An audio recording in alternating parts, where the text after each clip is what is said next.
오늘 다시 한번 예수님께서 부활하신 후에 제자들에게 세 번째로 나타나신 이 말씀을 가지고 153마리, 153마리라는 제목으로 물고기를 잡았는데 153마리, 세더니 153마리 됐어요. 그래서 153마리 이게 무슨 의미가 있는가 이런 제목을 가지고 오늘 생각해 보려고 합니다. 세 번째 부활하신 후에 제자들에게 나타나신 거죠. 첫 번째는 언제였죠? 예수님께 부활하신 다음에 첫 번째는 제자들이 두려워서 예수님이 죽음 당했었으니까 부활을 믿지 않아요. 부활이 믿지 않습니다. 그래서 어떻게 자기들도 죽임 당할까 봐 문을 꼭 걸어 잠그고 말이죠. 숨어 있었잖아요. 두려움과 공포 가운데 숨어 있는 저들에게 우리 주님께서 문을 열고 들어온 것이 아니라 그냥 벽을 뚫고 들어오셨죠. 부활하신 영광의 몸으로 너에게 평강이 있을지어다. 이렇게 참 두려움과 공포에 사로잡혀서 문을 꼭꼭 걸어 잠그고 숨어 있는 저들에게 너에게 평강이 있을지어다. 이렇게 찾아오신 첫 번째죠. 여러분, 부활의 주님은 죽음, 사실 제일 두려워할 게 뭐예요? 두려운 게 뭐 인간의 두려움? 죽음 아닌가? 죽을까 봐 두려워하잖아. 죽음의 몇 종로를 타고 있죠. 이 죽으면 어떡하나? 이 죽음과 모든 공포를 부활하신 주님이 오셔서 평강했을지어다. 어떤 죽음과 공포에서부터 자유롭습니다. 부활하신 주님이 우리 주님이 되시고 그 주님의 다스림을 받을 때 부활의 주님을 믿고 살 때 어떤 두려움과 공포도 우리 건드릴 수가 없어요.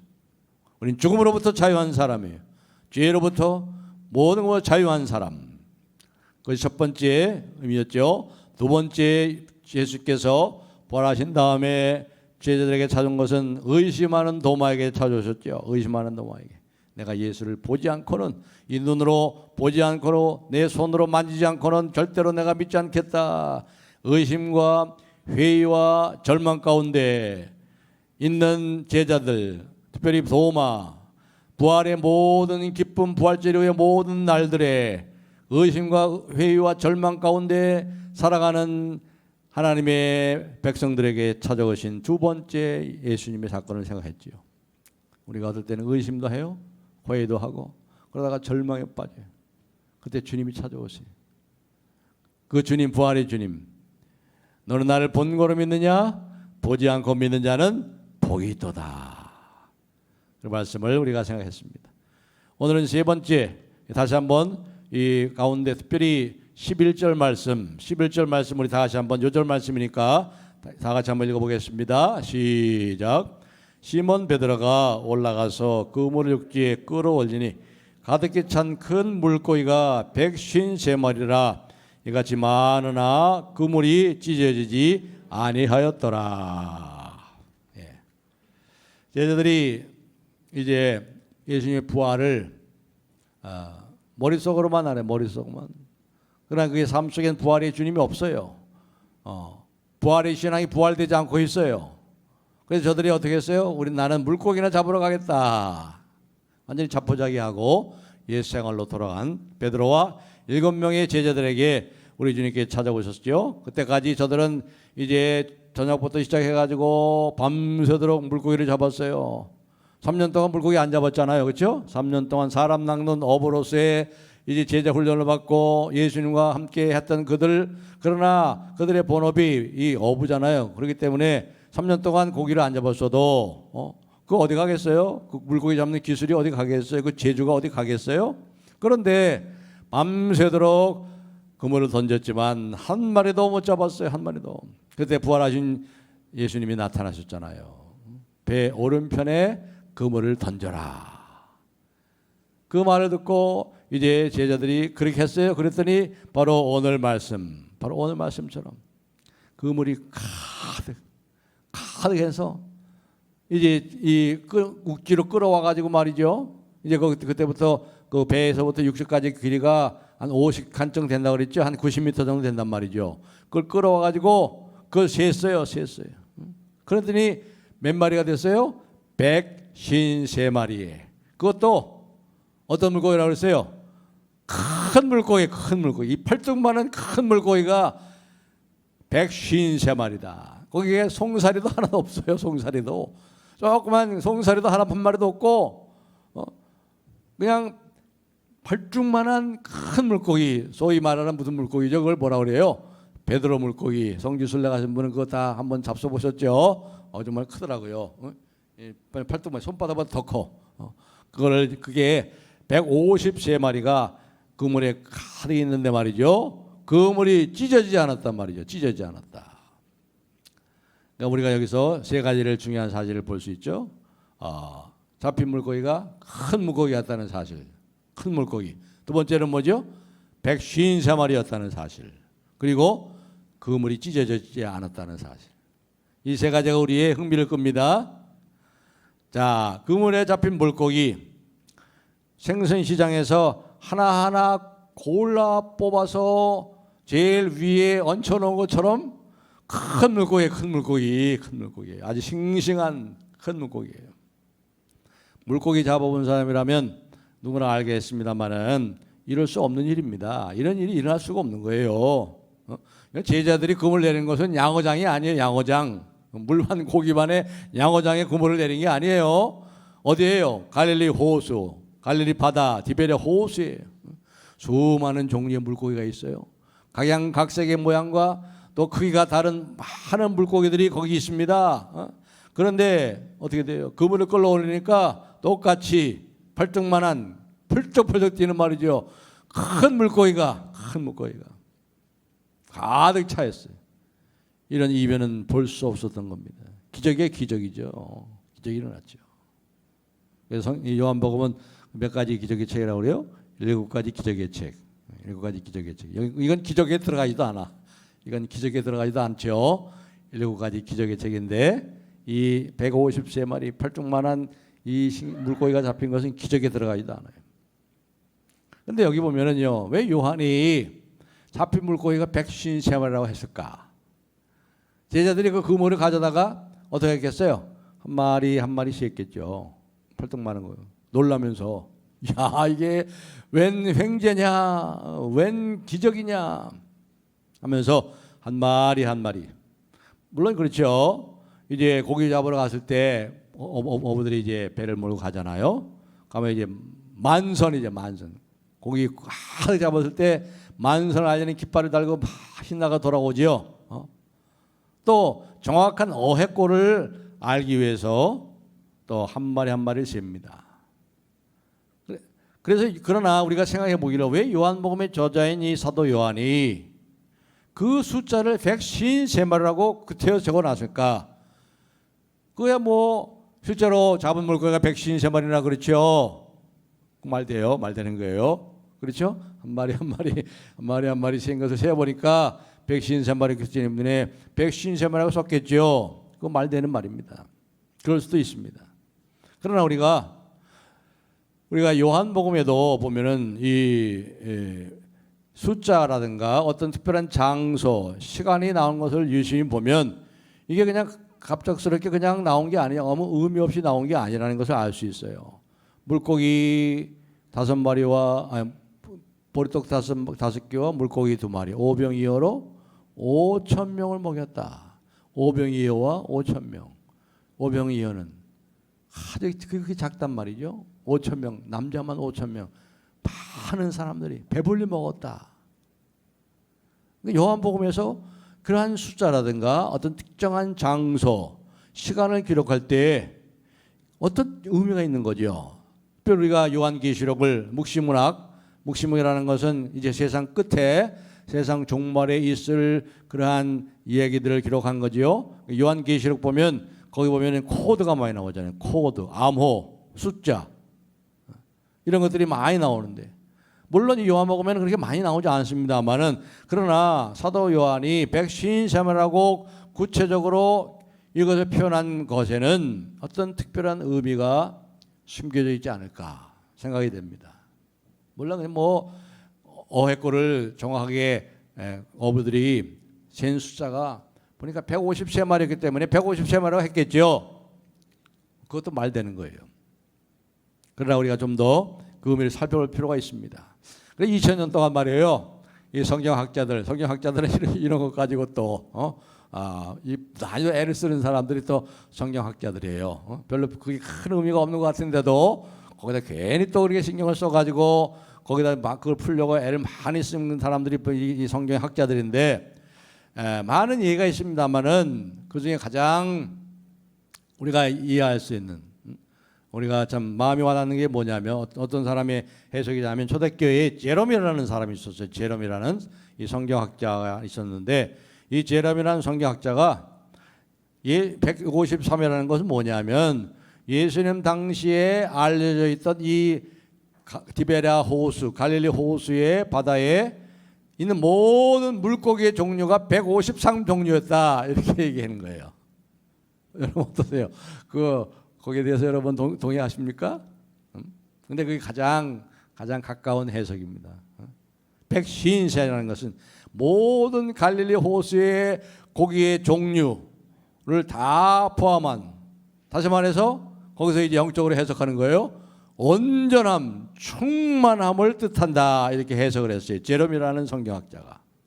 그렇다죠. 그렇답니다. 그렇다면 이 153마리를 담고 있었다는 그 그물은 뭐예요?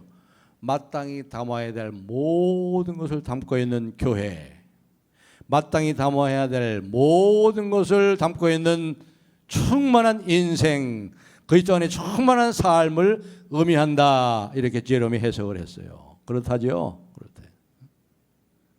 충만한 교회, 은혜와 진리가 충만한 교회, 기쁨이 충만한 교회, 말씀이 충만한 교회, 사랑이 충만한 교회, 모든 있어야 될 것이 가득한 교회, 풍성한 충만한 삶, 기쁨과 감사와 참으로 감격이, 보람과 의미와 가치가 충만한 삶, 그것을 얘기한다. 이 제롬이 그렇게 해석을 했어요. 의미가 있죠? 의미가 있습니다. 여러분 생각해 보세요. 부활하신 예수님께서 그들의 삶에 오시고 명령하시기 전까지, 그리고 그 명령에 이 제자들이 순종하기 전까지 그들의 그물은 어떻게 됐어요? 비었잖아요. 텅텅 비었잖아요. 텅텅 비어있죠. 그들의 인생도 빈 그물이었어요. 자포자기 상태에서 아유 난 고기나 잡으러 가야지 뭐. 그런데 밤새도록 그물을 던졌지만 빈 그물에 빈 그물. 그 공동체도 빈 그물이에요. 그런데 부활하신 주님께서 그들의 삶에 들어오시자 그들이 이 예수님의 명령에 순종하자 그 그물은 이 세상의 모든 물고기를 가득 찼다는 겁니다. 뭘 얘기할까요? 교회가, 또 우리 그리스도인 한 사람 한 사람이, 또한 공동체가 우리 주님의 명령을 따라 살아갈 때 이 세상의 모든 민족을 품을 수 있다는 거죠. 사람 낚는 어부로서 이 세상의 모든 민족을 축복의 통로로 그렇게 민족을 품을 수 있는 그러한 교회, 그러한 공동체, 그러한 삶이 될 것이다. 그리고 믿는 사람이, 그리스도인들이 참으로 예수님의 말씀을 따라서 순종하며 그를 모시고 살아갈 때 우리에게 모든 필요한 것으로 충만해지는 풍만한 삶을 살게 될 것이다. 그래요.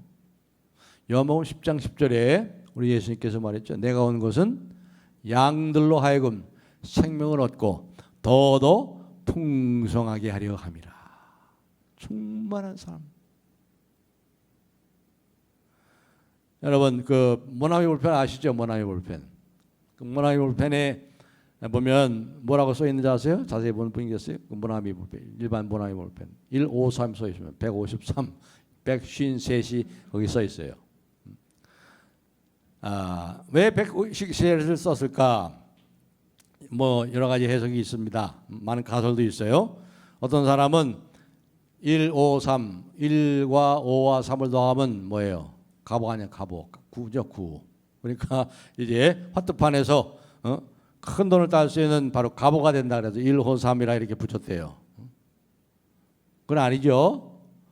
또 가장 정확한 얘기는 뭐냐면 이 모나미 볼펜이 문구 회사로서 출범해서 제일 처음 이 모나미 볼펜 153 볼펜을 이제 생산해낼 해가 언제냐면 1963년이었거든요.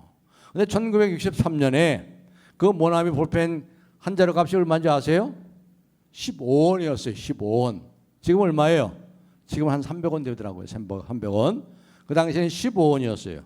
그래서 15원이고, 그리고 그 당시에 1963년에 이 모나미 회사에서, 문구 회사에서 세 번째로 만든 제품이 바로 이 모나미였기 때문에 그래서 3이라 붙였다는 겁니다. 그게 정설이에요. 그런데 그것도 정설이 아니에요. 더 정설이 뭐냐? 그 모나미 기업의 회장이 독실한 크리스찬이에요. 송삼석이라는 회장인데 금년도에 돌아가셨어요. 94세로 금년에 돌아가셨어요. 전라북도 완주 분인데 아주 독실한 기독교 신자입니다. 그런데 바로 오늘 이 요한복음 21장 11절을 보고 이 설교를 듣고 감동을 받아가지고 그래가지고 153이라고 쓴 거래요. 하나님을 의지하고 하나님을 주인으로 모시고 하나님이 주인 되는 기업을 이루고 내가 정직하고 성실하게 주님과 함께 통하면서 사업을 하면서 사업에 임하면 제자들이 153마리의 그 그물에 가득 찬 것처럼 내 사업도 성공하리라 하는 그런 믿음을 가지고 그렇게 했다는 거예요. 그게 정설입니다. 그게 정설. 이러한 믿음을 가지고 153이라는 기업의 이름으로 삼은 그런 기업들이 많습니다. 한국에도 많고 미국에도 많습니다. 기업의 이름이 아예 153이라는 이 숫자를 넣음으로 인해서 하나님이 그 자신의 기업에 복을 부어주시기를 기대하는 것처럼 그렇게 한 기업들이 많아요. 물론 이것을 탓할 생각은 없어요. 새로운 사업을 하는 사람들이 그 사업이 망하기를 바라는 사람이 어디 있겠습니까? 누구든지 무슨 일을 하든지 성공하기를 다 바랍니다. 그러나 혹시 이 숫자가 부적처럼 사용되는 건 아닌지 모르겠어요. 그 숫자만 하면 부적처럼 돼가지고 정말 성공하나요? 아니죠. 아니죠. 그건 아니죠. 이거 잘 분별하셔야 돼. 이걸 잘 분별하셔야 돼. 가게 이름에 153을 붙였다고 해서 뭔가 행운이 따라올 것 같습니까? 그렇지 않아요. 그건 부적이죠. 그건 미신이죠. 그건 믿음이 아니에요. 153, 153이라는 이 의미의 중요한 그 의미가 뭘까요? 부활하신 예수 그리스도를 우리의 일상의 삶 속에 주인으로 모셔드리고 그분의 인도를 받아 살아갈 때 충만한 삶을 살게 된다는 거죠. 그 충만한 것이 꼭 물질적인 성공, 세상의 성공을 말하는 게 아니에요. 그것과 상관없이 참으로 기쁨과 보람과 의미와 가치가 있는 충만한 그러한 삶을 살아가는. 여기 베드로와 이 7명의 제자들이 말이죠. 부활하신 예수 그리스도를 몇 번 만난 거예요 지금요? 3번째 만난 거 아니에요? 3번째. 그런데 2번을 만났어도 2번을 만나서 여전히 뭐예요? 그들의 신앙생활에 부활의 주님이 아무런 영향을 미치고 있지 못하잖아요. 그래서 나는 고기나 잡으러 가겠다. 첩보적인 상태 그랬잖아요. 2번이나 부활하신 주님을 만났지만 그들의 일상생활 속에는 부활하신 주님이 없어요. 없어요.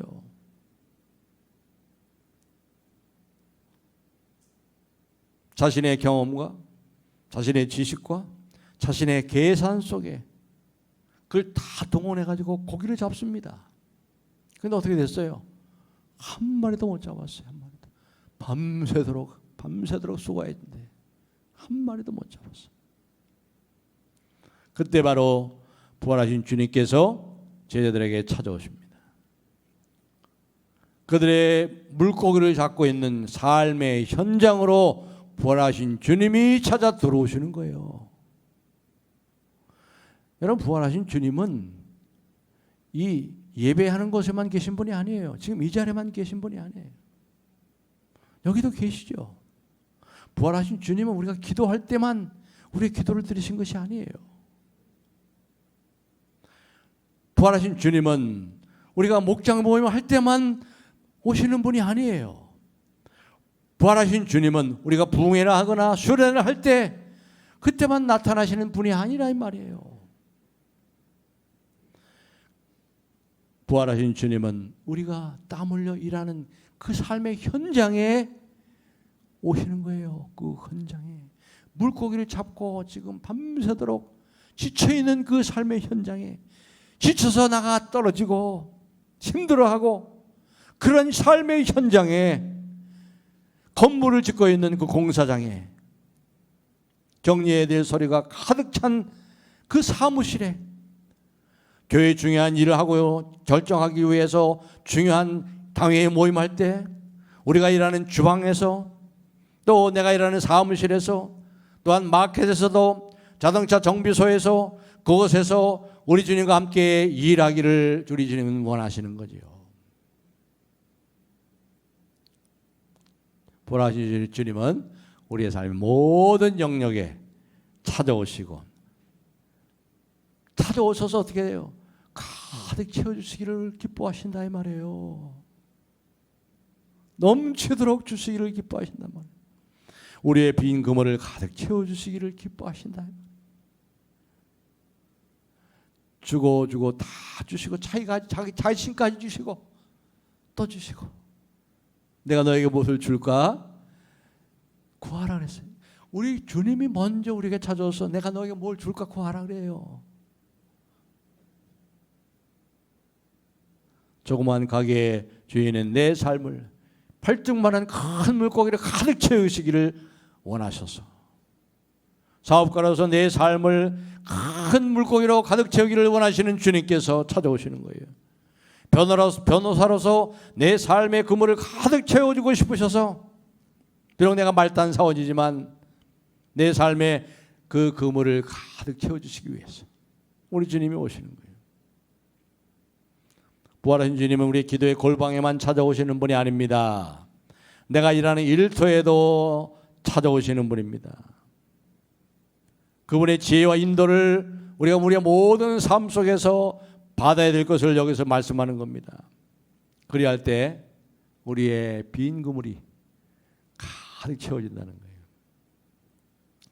물론 이 말씀을 여러분 오해해서는 안 되죠. 곡해해서는 안 돼요.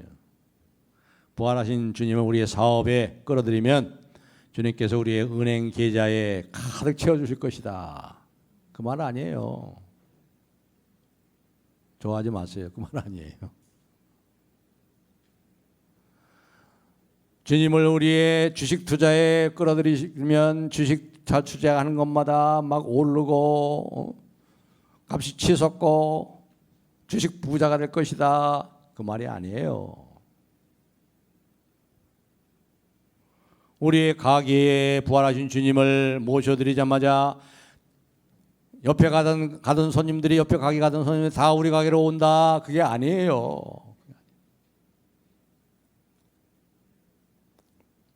부활하신 주님을 우리의 가정에, 우리의 직장에, 우리의 일상생활에 모시면 그로 인해 만사 형통한다. 그런 것이 아닙니다.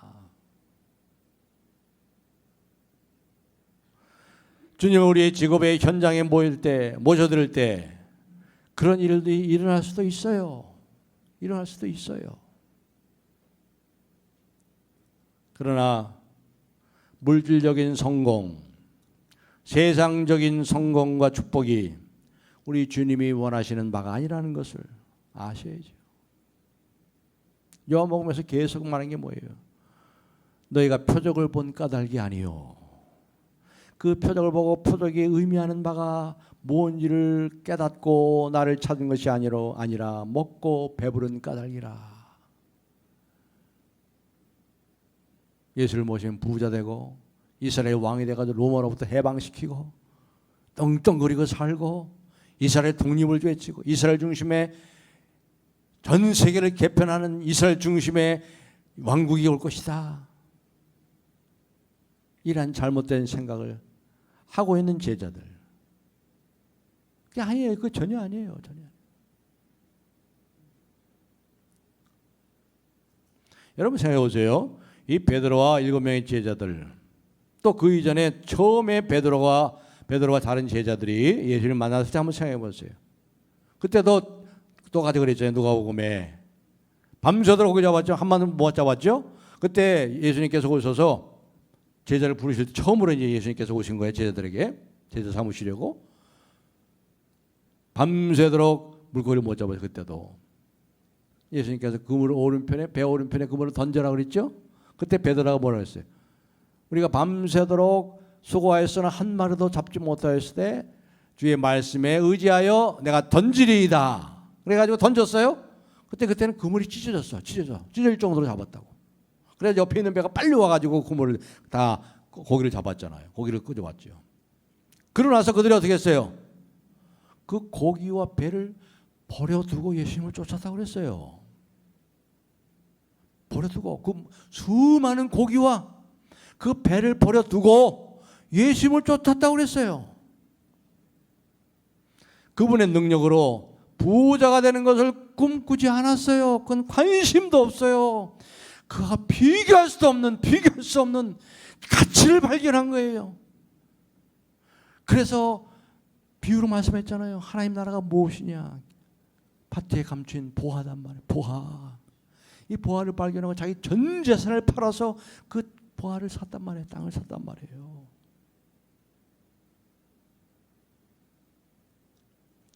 부활하신 주님이 그들의 인생의 그물을 가득 채워주실 것을 깨닫는 그 순간에 그들은 그들의 물질의 충만을 기대하지도 않았어요. 관심도 없어요. 삶의 가치와 의미와 보람과 기쁨과 영원한 것을 보게 되는 거예요. 그래서 그 후에 보면 베드로가 궁핍하게 살았어요. 다 버리고 갔으니까. 가난하게 살았어요. 그러나 순교하는 그날까지 그의 인생은 무엇으로도 부족함이 없었어요. 은과 금은 내게 없으나 내게 있는 것으로 내게 주노니 나사렛 예수의 이름으로 걸어라. 은과 금은 없어요. 바울의 말씀처럼 내가 가난한 자 같으나 참으로 부유하고 아무것도 없는 자 같으나 모든 것을 가진 자로다. 참으로 하나님에 대해 부유한 사람으로 살았어요. 참으로 진짜 부자로 살았어요. 진짜 부자로. 우리의 인생의 그물은 어떻습니까? 여러분의 인생의 그물은 어떻습니까? 혹시 물질만으로 가득 채워지기를 바라고 있지 않습니까? 세상의 축복만으로 가득 채워지기를 원하고 있는 건 아닙니까? 물질로 가득 채워진 줄을 알고 있었는데 경기 침체가 오고 물가 상승이 오고 아파트 값이 떨어지고 주식이 떨어지고 잡았다고 생각했는데 슬슬 물질이 빠져나가는 그것 때문에 발을 동동 구르고 있는 것은 아닙니까? 거기에 마음 뺏기고 있는 건 아닙니까? 거기에 여러분의 전 인생을 걸고 있는 것이 아닙니까? 그것 때문에 주님을 따라가고 있는 것은 아닌가요? 그것 때문에 밤새도록 수고하고 있는데 결국 그 그물에 빈손만 쥐고 있는 그러한 상태에 있는 건 아닙니까?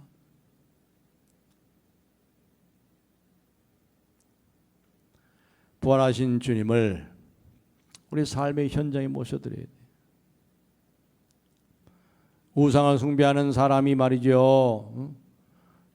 사업을 자기 마음대로 하면서 주여 내 사업에 복을 주셔서 이 그물이 153마리로 가득하게 하옵소서 말이나 됩니까 그게? 그것은 주님을 우리 삶의 현장에 주인으로 모셔드리는 것이 아니에요. 주님과 영적인 사귐을 인격적으로 사겠어요. 주님과 인격적으로 영적인 사귐을 사겠어요. 주님을 늘 느끼고 인정하고 주님께 묻고 주님의 가르침을 받고, 지난 금요밤 시간에 말씀을 드렸지만 다윗이 말이죠, 바세바 그런 사건 이후에 그 바세바 아들을 낳고 그 아들이 태에서부터 죽었잖아요. 그때만 해도 이 바울이 아닌 다윗이 말이죠, 하나님을 찾았어요. 어떻게 했죠? 혹시 하나님이 나를 불쌍히 여겨서 이 아이를 살려줄 줄 누가 알겠느냐? 그렇죠? 그랬었어요. 하나님이 나를 불쌍히 여기셔서 이 아이를 찾을 줄 알기 이 아이를 살려줄지 누가 알겠냐? 참 하나님은 알았어요. 이 다윗만큼 하나님 아는 사람이 없다고 그랬죠. 근데 그 후에 일어나는 13장 사무엘하 13장 14장 보면요, 그 기간이 말이죠, 이 암논이 그 이복 여동생 다말을 성폭행하잖아요. 그 이복 여동생 다말의 친오빠인 압살롬이 그 암논을 죽이죠. 이런 엄청난 사건을 했나. 그리고 또 이 압살롬이 자기 아버지 다윗을 죽이려고 그래요. 죽이고 왕이 되려고 그래요. 이게 13장 14장이거든요. 사무엘하 13장 14장 15장 초도까지. 요 3장에 세월이 몇 년이 흐른지 아세요? 7년이 세월이 흘러요. 7년. 2년 동안 압살롬이 자기 외갓집으로 도망갔잖아요. 자기 형을 죽이고. 그리고 예루살렘에 돌아왔는데 3년 동안 다윗이 그 아들을 보질 않잖아요. 그리고 2년 동안 또 흘러가가지고 이제 그 자기 아버지를 배반할 날을 기다려요. 7년 동안요. 그 성경을 보시면 하나님을 찾았다는 말, 하나님 앞에 엎드렸다는 말, 하나님께 도움을 구했다는 말 전혀 안 나와요. 7년 동안 사망의 잠을 자고 있어요. 하나님을 주인으로 모시지 않아. 자기가 주인이 돼가지고 주님과 사귐이 없어. 엄청난 사건이 일어나고 있어요. 그때 그 7년 동안. 여러분, 다윗이 7년 동안 사망의 잠을 잔다는 게 이게 얼마나 끔찍한 얘기입니까? 이게 다윗이 그랬대. 다윗이 우리가 영적인 하나님과 사귐을 나누지 않고, 우리의 주인으로 모시지 않고, 주님과 상의하지 않고, 그분의 뜻을 찾지 않고 살아갈 때 완전히 빈손이 되는 거예요. 빈손. 또 그렇게 빠질 수가 있어요. 그렇게 사망의 잠을 잘 수가 있어요. 다윗이. 그렇다면 우리는 얼마나 깨어 있어야 되겠습니까? 얼마나 조심해야 되겠습니까? 사망의 잠을 잘까 두렵사오니.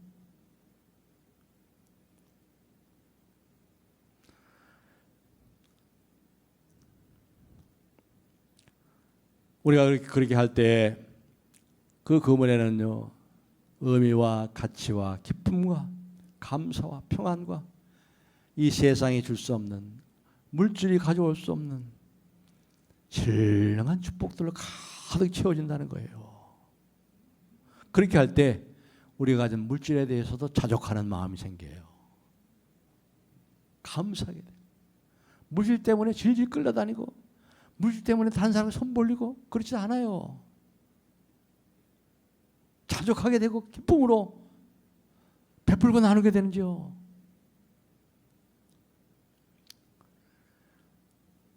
이 진리를 우리 교회 안에서도 적용할 수가 있어요. 그렇죠? 교회가 성령 충만, 사랑 충만, 기쁨 충만, 은혜와 진리가 충만한 교회가 되려면 어떻게 해야 되겠습니까? 무엇보다 부활하신 주님을 우리 교회의 주인으로 모셔야 돼요. 주인으로 인정해야죠. 주인 되시는 주님의 인도를 받아야 되고, 그분의 뜻을 묻고 교회가 행하는 모든 일에 다 엎드려서 주님의 뜻을 간절히 묻고, 주의 뜻이 하늘에서 이루어진 것처럼 오늘 이 교회를 통해서 이루어지기를 원합니다. 그래서 우리 교회가 큰 기쁨과 감사가 넘치는 교회가 되게 하옵소서. 이런 기도를 해야죠. 그럴 때 우리 교회는 온갖 좋은 것으로 가득 찰 겁니다. 기쁨과 감사와 사랑과 하나님의 뜻이, 은혜가, 나눔과 섬김과 이런 것이 충만하게 되겠죠. 그래서 때문에 교회에서 무슨 일을 하려고 할 때, 논의하려고 결정할 때 부활하신 주님의 뜻을 찾는 것이 참으로 중요한 것입니다. 그런 의미에서 우리 은퇴준비위원회에서 2달 동안 기도합시다. 좀 중요한 결정한 거예요. 물론 기도만 하고 있으면 안 되죠. 또 이제 모여서 또 의논도 해야죠. 우리의 경험과 지식에만 의존하면, 우리의 계산에만 의존하면 빈 그물을 건져 올립니다. 빈 그물을. 이게 믿음의 세계예요. 설령 그렇게 해서 뭔가 그물에 잡아 올렸다고 해도 부활하신 주님께서 주신 것이 아니라면 그것은 아무 쓸모가 없어요. 주님께서 주시는 것만이 참으로 우리에게 귀한 것이고 필요한 것이에요. 참으로 가치 있는 것이에요. 우리 주님은 시시한 걸 주시지 않아요. 참으로 좋은 것, 가치 있는 것을 주시잖아요. 그렇기 때문에 주님께서 주시는 이 좋은 것을 부족함 없이 얻기 위해서는 우리의 지식과 우리의 경험과 우리의 생각과 우리의 계산의 한계를 뛰어넘어야 되는 거예요. 이걸 뭐라고 그래요? 이걸 믿음으로 하는 거예요. 이게 믿음인가? 이게 믿음이에요. 이게 믿음의 능력인 거예요. 인간적인 차원을 넘어서는 그 무엇이 없다면 그 교회는 희망이 없습니다. 희망이 없습니다. 물론 교회에 많은 인적 자원들이 있죠. 세상에 나가면 다 내놓으라 하고 뭐 부장이 되고 또 유능한 사원으로서 기업에 또 많은 유익을 끼치는 분들이 많습니다. 세상의 기준으로 보면 참 어디에 내놔도 손색 없는 그런 사람들이 우리 교회도 많이 있습니다. 그러한 인재들이 모여서 만들어내는 결과 참 좋습니다. 참으로 놀랍습니다. 하지만 그 결과에 만족해서는 안 돼요. 거기서 끝나서는 안 됩니다. 하나님은 그것보다 더 크십니다. 하나님은 이 땅의 모든 교회가 가진 그 인적 재산보다, 인적 차원보다 무한히 크신 분입니다. 무한히 크십니다. 그 하나님을 의지하고 그 하나님을 주인으로 모시고 그분에게 뜻을 묻고 그럴 때 그분은 뭐예요? 아무것도 없는 데서, 하나님은요 참 아무것도 없는 데서 놀라운 엄청난 것을 만드시잖아요. 이분이 하나님이세요. 아무것도 없는 데서 만드시는 거예요. 이분이 하나님이세요. 뭐가 있어야 그걸 가지고 만드시는 분이 아니잖아요. 그렇기 때문에 우리가 그분의 뜻을 분별하고 그분의 뜻을 또 순종해 나갈 때 우리가 인간적으로 계산하고 예측하고 기대한 것에 비할 수 없는 놀라운 153마리 큰 물고기를 보게 된다 이 말이에요. 이 말씀을 맺겠습니다. 사랑하는 성도 여러분, 여러분의 삶의 현장에 이 주님을, 부활의 주님을 모시세요. 그분과 늘 동행하시고 그분에게 물으시고 그분을 느끼시고 그분과 함께 하시고 그분에게 순종하시고, 그래서 우리 인간적인 계산과 예측을 넘어서는 놀라운 이 기적을 여러분들이 다 경험하고 이것을 간증하는 참으로 놀라운 풍성한 삶을 그리스도 안에 살아가시기를 주 예수님의 이름으로 축복합니다.